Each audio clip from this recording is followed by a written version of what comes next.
Maroni musarena mitady famonjena avy aminao tolory raha azo atao ireo manan-kilema semban-drahona ny tena ka mba tafio amin'ny atsara fanahy ny tananao no antsenany oery tanjakiny any ny fonao no ilainy anoro azy ny tsy ainy ireo manan-kilema semban-drahona ny tena ka mba tafio amin'ny atsara fanahy amin'ny atsara fanahy amin'ny atsara fanahy amin'ny atsara fanahy amin'ny atsara fanahy ireo manan-kilema semban-drahona ny tena ka mba tafio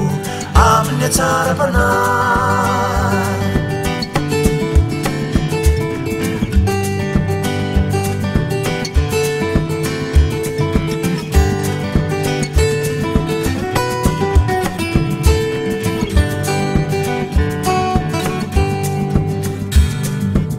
ireo sakosa matiana totosa nefa tsy afaka aza miataka ireo manan-karena be fitisy olena mba manomeza amin'ny atsara fanahy ny tananao no antsenany oery tanjakiny ainy ny fonao ilainy anoro azy ny tsy ainy ireo manan-karena be fitisy olena mba manomeza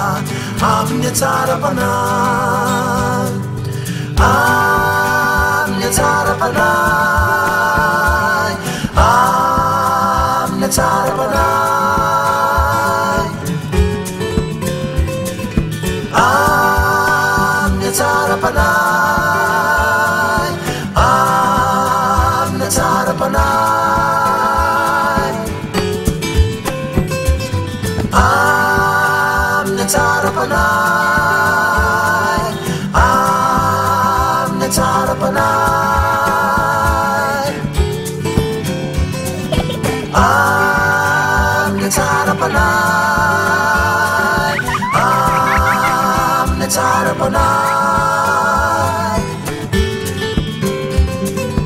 ireo manan-karena be fitisy olena mba manomeza amin'ny atsara fanahy